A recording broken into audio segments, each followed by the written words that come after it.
I can confirm with you that the studio is very clean, Nchimunya. We don't have any trash or papers around us. I can also confirm that we're expecting you back this Saturday. You thought you could just leave us. But thank you for joining us, Nchimunya. Let's get into it and just speak on the president's arrival in Kigali, Rwanda last evening. What are we looking forward to today from him? Yes, thank you very much, Justin. Let's be ambassador of cleanliness. Yes, going back to the topic, the president did arrive last evening at 22:35 hours at the Kigali International Airport, and he was welcomed by Minister of Foreign Affairs Permanent Secretary, that is Mrs. Lemba, together with the Minister of Justice here in Rwanda. The name is Solina Nyirahabimana. Quite a difficult name to pronounce, but yes, these are the officials, part of the officials that did welcome the president last evening. And it is good to note that he's coming from, I would simply say, a meeting of a similar nature. And the president is only looking forward to the deliberations that will come from this engagement. Earlier on, in the subsequent discussions that you and I have had, we spoke about the youth forum, the women's forum, as well as the business forum. All those now are behind us, and it is time for the big one.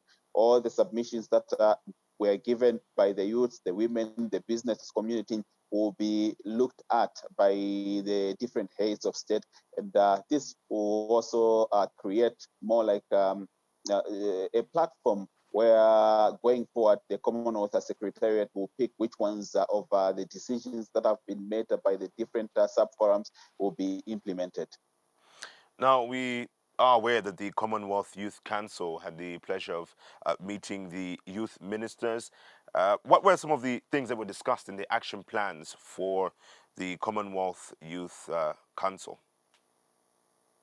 I think mostly the Commonwealth Youth Council, Chimweka, it has been on the issue of engaging youths in most of these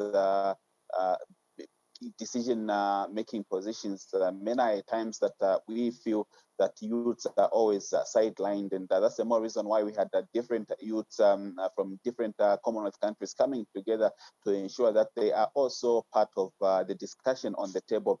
If we continue to say that youths or young people are the leaders of tomorrow, I think it is just important that we continue, or rather we start engaging them at a young age for them to learn the ropes, and that they can only get better by doing so. So it was very important that they get to engage with different ministers, different leaders, and also have a seat on the big table. And we are only hoping that some of the submissions that were made by the youths, which also include one of them I'll take you through, is the increase on taxes for industrial pollution and more support for youth-led startup businesses. So it's very important that youths are engaged at this stage, so that going forward, should they be leaders of tomorrow, I think it will be very easy for them to implement some of the things that they want the current leadership to implement.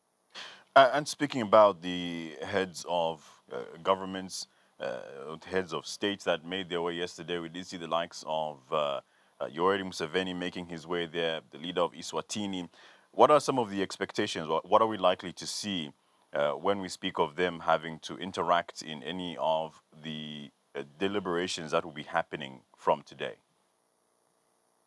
For me, I think it's basically about reaffirming their commitment to values, as well as agree on action plan for not only them, for the future generation, as well as just ensure that they implement policies just in that will improve the lives of their people.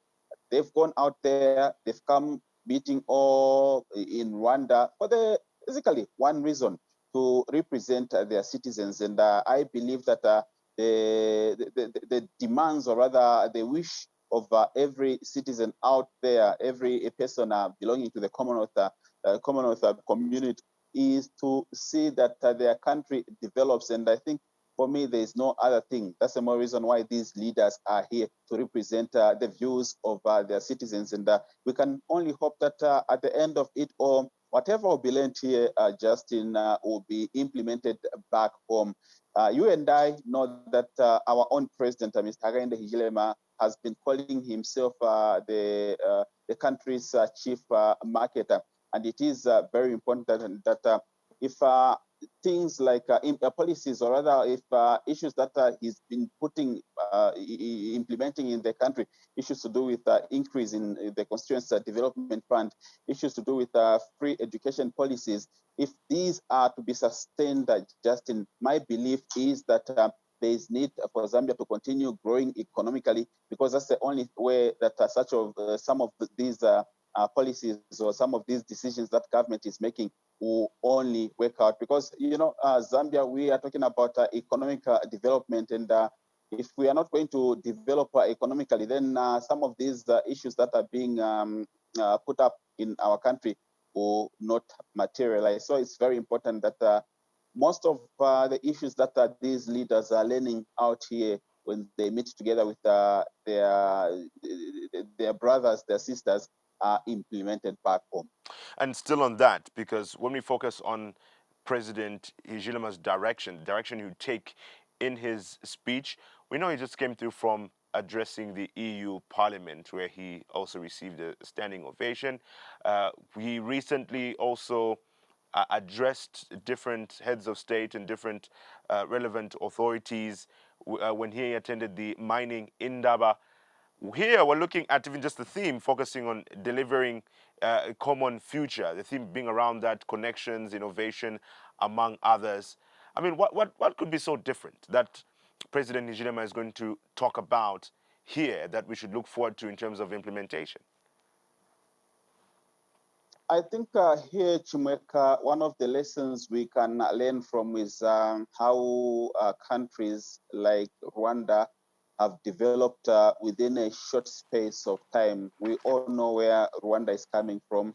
And when you compare Rwanda and Zambia, even in terms of technological advancement, issues to do with infrastructure, Rwanda is a notch above Zambia, and I believe that coming to a meeting like this, it helps him learn the best practices from the many heads of state, or rather even from the Rwandan president, Mr. Paul Kagame. So quite a number of things to learn from. Just yesterday, Rwanda were commissioning a plan which will be making vaccines for COVID-19 vaccines. This is something that we've never done in Zambia. If I remember very well, when the COVID-19 outbreak got to us, we were hearing information of some of these universities coming together, seeing to it that some funds are given to them to ensure that they also maybe find a way of coming up with something different that will help in the fight against COVID-19. That has not materialized, but here is a country that is now amongst the few countries that will be manufacturing vaccines in the fight against COVID-19. So those are some of the issues that we can learn from. Those are some of the areas that I believe the head of state can learn from. And when you talk about such issues, Chimweka, it helps create opportunities for your brother, my brother. They will have employment, because what we are saying about is industrialization. And I think that's the more reason why we continue to engage at such high-level meetings. Yeah. And it is only important that we embrace such, and hopefully, these are some of the issues that our leaders will not only be attending these meetings, but implementation is key. For me, I think that's the bedrock. As we conclude also, maybe even just on a bit of a critical note, if we can put it that way. I mean, these are different countries, different leaders who will be making their way, who have already made their way there and be a part of this meeting, and they have different beliefs on how their countries can go forward. And for example, there's been the talk around President Hakainde Hichilema's way of doing things, especially talk about the mines and issues of taxes there. Recently, President Kagame was in Zambia, and there's also the talks around his views around mining concessions and all that. So when you look at these various leaders and their different perspectives on on issues. Do we still expect, common ground on the way forward for the respective countries? I do think Zambians and just generally all Commonwealth members, Chimweka, should expect common values. Yes, we could have different values in certain areas, but at some point we are going to meet one way or the other. I think one of the issues that we expect leaders or these leaders to have a common understanding is the issue to do with climate change. This is a global challenge that needs everyone's, I think, participation. And if we are going to combat climate change, like the youths are calling, where there are taxes that should be imposed on industries, or rather on people that, on industries, on polluters.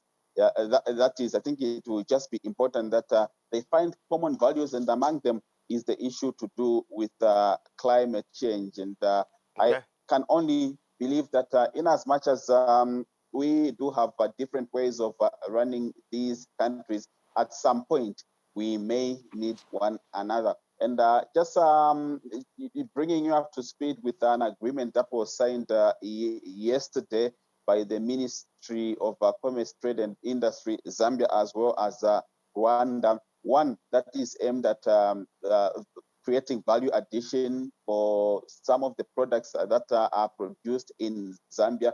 You realize that Rwanda doesn't have the luxury, or doesn't have the arable land that Zambia has. So Rwanda is coming with the finances, and Zambia is coming with the land.